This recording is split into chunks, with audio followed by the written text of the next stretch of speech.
It was about a 3.5 hour ride from Okajima. And to be honest with you, the first 3 hours was piece of cake, paved road. The last hour, 45 minutes, was on washboard, and it was brutal. And those types of roads really have a tendency to scare the cats, and so we just don't like those roads. They shake, rattle, roll everything in the van. Washboards are tough. Anyway, we gritted it out and we made it to our camp spot. And first thing I did was got Van out here for a walk. And all throughout Africa, we see these on the road and everywhere. Big giant crickets or beetles or, I don't know, locusts. But man, she's tracking one down, so she's out on the hunt, so she's having a good time. But I gotta tell you guys, this place is absolutely stunning. And as we rolled in, while the sun was going down and hitting these rocks and giving us all sorts of beautiful colors. And as you approach in here, there's all this tall grass. Now, this is the same grass we lost the tire in several episodes ago, so if you guys missed that, you may not know what I'm talking about. But as you look across the plains or the hills, you just see all these white tips or blonde tips of all this grass. It almost really looks snow-covered. It looks absolutely fantastic as the sun's going down. And to contrast that, you have these bright red rocks that just shoot up out of almost seemingly nowhere, almost like big red sandstone or something like that. And we're back at a little a reserve or what have you, and it's sparse camping, and you pick your own campsite, and they've got a bunch of them tucked away. And so we've got a nice little spot here. We actually had to search. We got in here late, and so we may have gotten the last campsite. But I think these things have very basic, like pit toilets, and you can see Vanna's working her way up the hill right here. But there's also sort of a natural bridge that's made from the rocks and all these cool rock formations, and it really is just a stunning, beautiful landscape. And so, well, we're kind of worn out. It's been a long day. We were excited last night, didn't sleep well. We had all the cat activities today, which were just sensory overload, the long drive.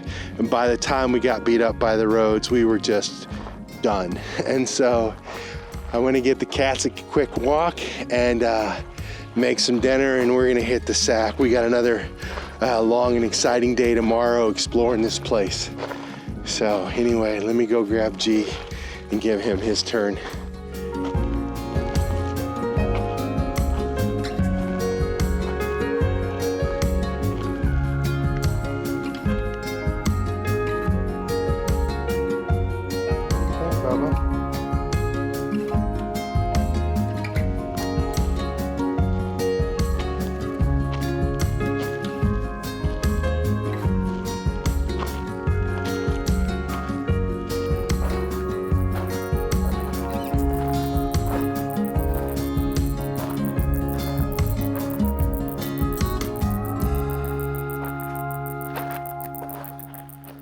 Good morning, everyone.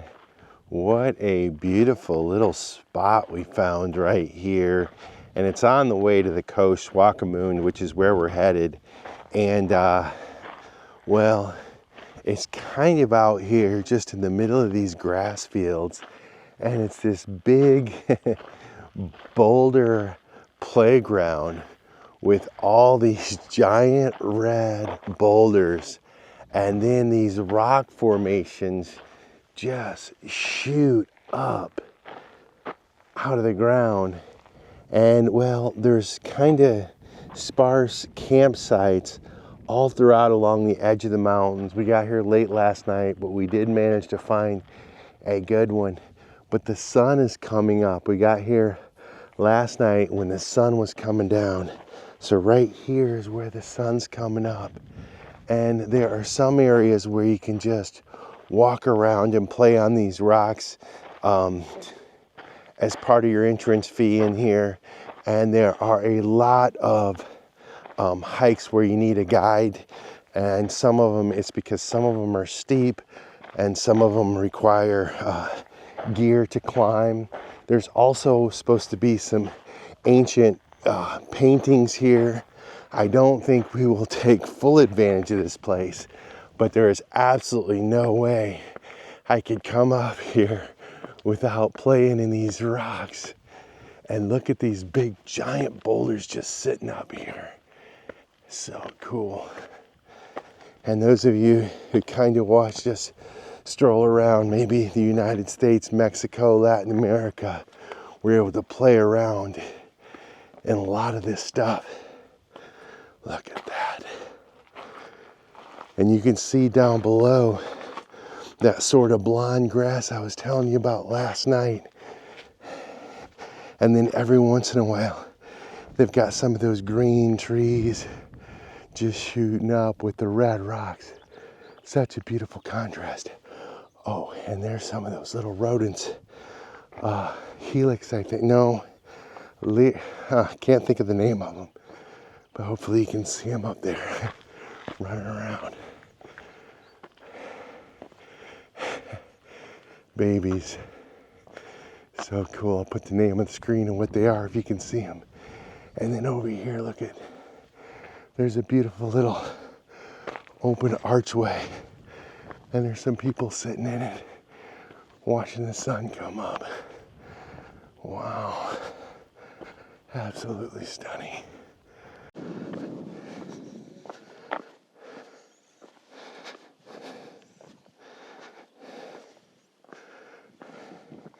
At first I thought this was kind of a sandstone, but it really looks and feels and is textured more like a loose pink granite. And so it's a real pretty rock, but it has really good grip on it. So, no slipping today, guys. Look at this place.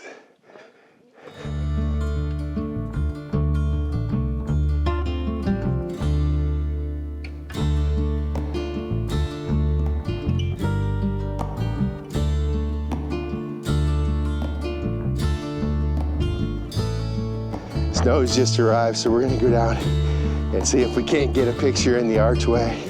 The line's forming down here. And so anyway, I'm headed down now. We're gonna see if we can get some pictures.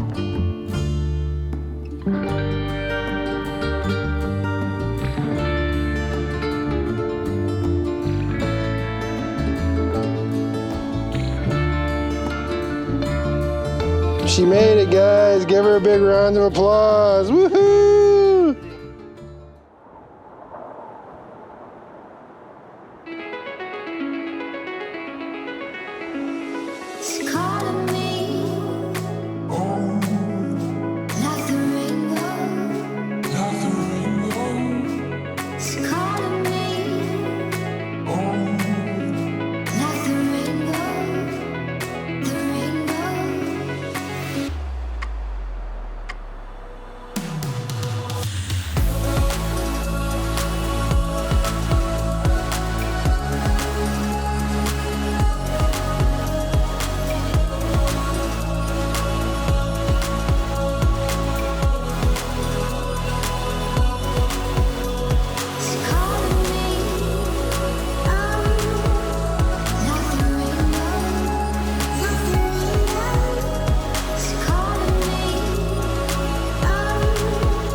You're gonna have to get low.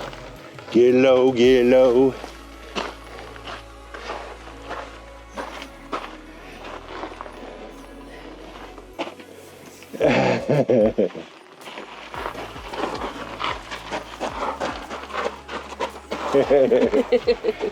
My butt didn't touch the wall. It fit.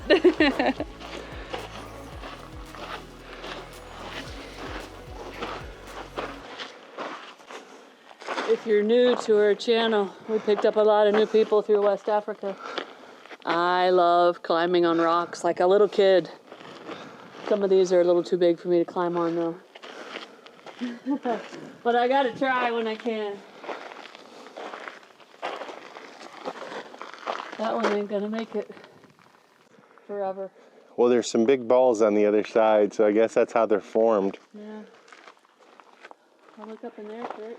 You guys can see how these big round boulders are formed. So the rain hits them, and over there to the left, you can see the water kind of comes down and rolls down here. So it kind of looks like the erosion just eventually.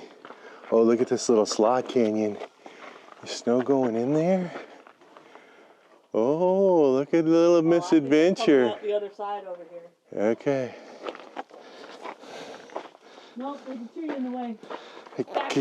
Can you scooch down in the little crevice there, or no, it's dead end? It's dead end. Okay. Like a little misadventure.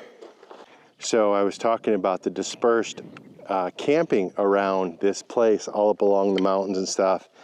And here is a spot right here. We're right beneath the arch. The arch is over there. You can see people over there getting pictures. We got ours. And just a really fun section to play on the rocks right here. But right here is one of those campsites we were talking about. So you can see they have pit toilets over to the left. Plenty of space to get up in here, snug against the boulders.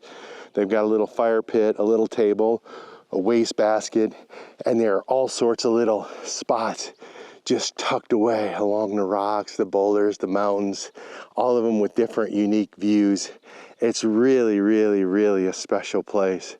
And especially given there's so many hikes and so many places to crawl around the rocks. Hey, Curt. Did you tell him it's first come, first serve? If you want the primo spot, you better get here early. They're all beautiful, but if you want to just be parked right by the arch, come on in early. All right, we're just sitting here kind of admiring the views, relaxing. And right up there in the kissing rock, right below their chins, one of those little rodents kind of tucked away, and he climbed up that sheer rock like it's nothing.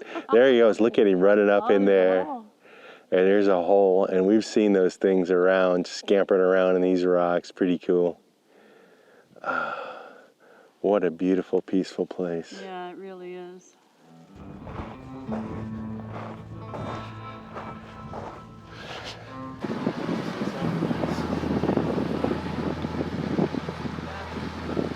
And we're headed to the town of Swakopmund, which is going to be epic. But we're out here on this road that's in the middle of nowhere, and someone has waved us down, and they ended up having to spend the night out here last night because they ran out of diesel. No one's been able to help them so far. We do have a little bit of diesel in our spare tanks, so we're going to see if we can help them. So I'm also going to check and see if they need some water. We're back on the road. We were able to give them 2.5, right? That's what's in one, 2.5 gallons. We gave them 10 liters. 10 liters of fuel. That should get them to a station. They said they had to spend the night out here, so we didn't have a lot of food that was the kind you could hand out, but we gave them some water, some oranges, and a couple of cookies. So it's kind of like they had breakfast. Now they can head to the gas station, and we're back on our way, headed to Swakopmund. So after about an hour and a half, almost 2-hour drive of leaving Spitzkoppe, the cool rock formations, we have started to see a glimpse of the ocean in the background. We have made it to the western coast of Namibia. And this is the town of Swakopmund, where the Namib Desert meets the Atlantic Ocean. As we drive through these unique streets, you'll immediately notice the town's distinct European feel, thanks to its well-preserved colonial buildings. Swakopmund was founded in 1892 by the German Empire. They established it as their main port in German Southwest Africa, needing a reliable gateway for trade and to secure their territorial claims in the region. This strategic move allowed them to consolidate their control and expand their colonial presence in the late 19th century. Even today, many of the restaurants and streets still carry their original German names, a direct link to its foundational history as a key colonial outpost. Now, as we head down this street, we are headed to our next campsite, which is called Tiger Reef. Now, what we've noticed is that since it's winter time here, and this seems to be a beach town, things are kind of slow. Not many people on the streets. All of these little Airbnbs and cottages seem to be pretty much empty. Some of the restaurants are open, but not all of them. But we kind of like it this way. We call it shoulder season. We're in camp spot 15. Camp spot 15. All right. How much is it? It's $2.15 per person per night, so that's $4.30, so 20 something dollars. Yeah. Well, I've already spotted 4 cats, so we'll see how that goes. But I also spotted a patch of nice green grass. And as we pull into our campsite here, you may see that we are running into some old friends and parking right here in campsite number 15 next to Kim and Susie and their big blue rig, Moby. So we've rounded up Kim and Susie. Everyone is hungry. We have taken about a kilometer stroll up into town where we are going to go have lunch at a German restaurant that has been recommended to us by a few locals we've met here in Namibia. Now, as we're taking a look at the menu here, all 4 of us are getting super excited. There are so many choices. It's unbelievable. Susie is a vegetarian, so she went with some asparagus, some potatoes, and some French fries, and she was very, very happy. I went with a salad with some steak cut up on top of it, but I started with an appetizer of some baked cheese with cranberry sauce, and I could not have been more excited about that. Curt, he rolled in with a big old seafood platter, and when I sat that down in front of him, he could not quit grinning. It was loaded with all sorts of stuff. Calamari cooked different ways, some sort of a small linguista, some sort of baby lobster or something. It had some grilled fish on it that was caught right out here in the Atlantic, and a famous Walvis Bay oyster, so he is grinning ear to ear. And Kim went with the pork knuckle, which Curt has already tried when we were back in Windhoek, but that thing showed up and it was huge, and Kim was grinning ear to ear, and we just sat here for a long time enjoying good food and good company. And what I can tell you as the day started to wind down is everyone cleaned their plates, including Kim, managed to eat that whole giant pork knuckle. But we headed back to camp where we settled in for the night, and then tomorrow we will head south a little bit more to another campsite where we have some big adventures planned. If you liked this video, be sure to hit that thumbs up button. It really helps us a lot. And if you want to see more of our videos, be sure to subscribe to our channel and hit that notification bell so you know when new videos come out. We'll see you guys in a few days from somewhere out here in the world. Cheers.